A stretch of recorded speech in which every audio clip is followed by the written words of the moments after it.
সকলোকে প্ৰীতি আৰু সম্ভাষণ জনাইছো। বিস্তাস নামৰ কিতাপখনৰ দ্য এনিমি নামৰ পাঠটিৰ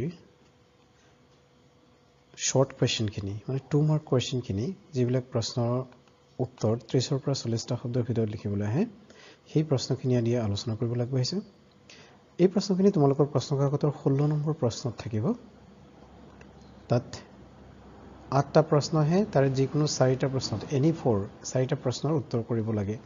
2 নম্বৰকে থাকে 2 × 4 = 8 তাৰ মাৰ্ক থাকে। তোমালোকৰ কাৰণে যেতিয়া নতুন ভিডিঅ' বনোৱা হয় তেতিয়া অকণ চাই লোৱা হয়, ৰিচাৰ্চ কৰি লোৱা হয় যে এই প্ৰশ্নবিলাক ইম্পৰ্টেণ্ট হ'ব নে নহ'ব, পৰীক্ষাত অহাৰ সম্ভাৱনা আছে নে নাই।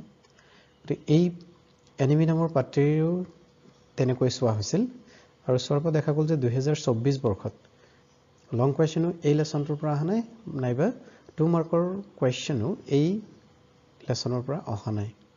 গতিকে 2025 বৰ্ষৰ কাৰণে এই লেচনটো খুবেই গুৰুত্বপূৰ্ণ হ'ব তোমালোকৰ বাবে। তোমালোকে ইতিমধ্যে জ্ঞাত হৈছা যে 2024 বৰ্ষত 2 মাৰ্কৰ কুৱেশ্যন নাইবা 7 মাৰ্কৰ লং কুৱেশ্যন এই দুই ধৰণৰ কুৱেশ্যনৰ ভিতৰত এটা কুৱেশ্যনো এই লেচনৰ পৰা অহা নাছিল। প্ৰথম প্ৰশ্ন 2023 বৰ্ষৰে আৰম্ভ কৰিব লগা হৈছে কাৰণ 24 বৰ্ষত যিহেতু পৰীক্ষাত অহা নাছিল। Why did the servants leave Dr. Sadhu's house? Dr. Sadhuৰ ঘৰ কিয় ঘৰত কাম কৰা মানুহবিলাকে ত্যাগ কৰিছিল? মানে ডক্টৰ সাদৰ ঘৰত কাম কৰা মানুহবিলাকে কিয় ডক্টৰ সাদৰ ঘৰৰ পৰা গুচি গৈছিল? Japan and America were enemy countries. Japan আৰু আমেৰিকা আছিল শত্ৰু দেশ। Dr. Sadhu treated a severely wounded American soldier which the servants did not like. Dr. Sadhuৰ ঘৰত এজন আঘাতপ্ৰাপ্ত আমেৰিকান সেনাক চিকিৎসা কৰি থকা হৈছিল যিটো নেকি কাম কৰা মানুহসকলে ভাল পোৱা নাছিল। The servants left Dr. Sadhu's house because they did not like the act of nursing an enemy soldier. কাম কৰা মানুহসকলে ডক্টৰ সাদৰ ঘৰত এনে এজন ব্যক্তিক বা শত্ৰু ৰাষ্ট্ৰৰ এজন সৈনিকক শুশ্ৰূষা নকৰে বুলি কৈ তেওঁলোকে ডক্টৰ সাদৰ ঘৰ ত্যাগ কৰিছিল। Who was Hannah? Hannah কোন আছিল? What did she notice coming out of the mist? কুঁৱলীৰ মাজত তেওঁ কি প্ৰত্যক্ষ কৰিছিল বা দেখা পাইছিল? Hannah was Dr. Sadhu Hoke's wife. Hannah আছিল ডক্টৰ সাদু হকেৰ পত্নী। She noticed something black coming out of the mist. তেখেতে কুঁৱলীৰ মাজত কিবা ক'লা অবজেক্ট এটা, কিবা ক'লা বস্তু এটা দূৰৰ পৰা লক্ষ্য কৰিছিল। Actually it was a severely wounded American soldier. প্ৰকৃততে এয়া গুৰুতৰভাৱে আঘাতপ্ৰাপ্ত এজন আমেৰিকান সেনাহে আছিল। Who was Dr. Sadhu? Where was his house? Dr. Sadhu কোন আছিল আৰু তেখেতৰ ঘৰ ক'ত আছিল? Dr. Sadhu Hoke was one of the best doctors in Japan, a scientist and a good human being.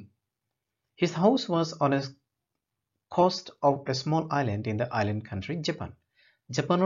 Japan নামৰ দ্বীপৰাষ্ট্ৰখনৰ সৰু এখন দ্বীপৰ পাৰত মানে সাগৰৰ পাৰত তেখেতৰ ঘৰ আছিল। Why was Dr. Sadhu not sent to battlefield? কিয় বেটলফিল্ডলৈ পঠোৱা হোৱা নাছিল? The general trusted Dr. Sadhu very much as he was a very successful surgeon. The old general was not in sound health and needed a regular doctor. The general preferred Dr. Sadhu to be his personal doctor and so didn't send him to the battlefield. Dr. Sadhu এগৰাকী sickly person আছিল, sick আছিল। তেখেতৰ সঘনাই বেমাৰ আজাৰ হৈ আছিল আৰু সেইবাবে তেখেতে ডক্টৰ সাদৰ নিচিনা এগৰাকী ভাল ডক্টৰক যুদ্ধক্ষেত্ৰলৈ পঠিওৱাৰ বিপৰীতে নিজৰ লগতে ৰখাটো বেছি ভাল পাইছিল আৰু সেইবাবে যুদ্ধক্ষেত্ৰত পঠোৱা নাছিল। Why did the messenger come to Dr. Sadhu? The messenger came to Dr. Sadhu to inform him that the old general was in pain again. As Dr. Sadhu was the only trusted physician for the general, so the messenger was sent to inform Dr. Sadhu about the update. এইখিনিতে আমি অকণ কথাটো ভালকৈ যদি বুজি লওঁ তেতিয়াহ'লে ক'ব যে যিটো সময়ত মেছেঞ্জাৰ ডক্টৰ সাদৰ ঘৰলৈ আহিছিল সেই সময়ত কিন্তু আমেৰিকান সোলজাৰগৰাকী ডক্টৰ সাদৰ ঘৰতে আছিল আৰু সেয়ে প্ৰথমে হানাই দেখিটো খুব ভয় খাইছিল কাৰণ ভাবিছিল যে সেই আমেৰিকান সোলজাৰগৰাকী ঘৰত ৰখাটো হয়তো খবৰ পাই মেছেঞ্জাৰ আহিছিল, কিন্তু আচলতে তেনে হোৱা নাছিল। মেছেঞ্জাৰ গৰাকী এইটোও খবৰ দিবলৈ আহিছিল যে জেনেৰেল গৰাকী অসুস্থ হৈ পৰিছে সেই খবৰহে দিবলৈ আহিছিল। Number 3, why was Sadao sent to America? Sadaok কিয় আমেৰিকালৈ পঠোৱা হৈছিল? Sadao's father was very much conscious about Sadao's study.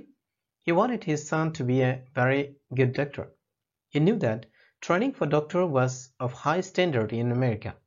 So, though America was Japan's enemy nation, still, for the sake of being a good doctor, he sent Sadao to America.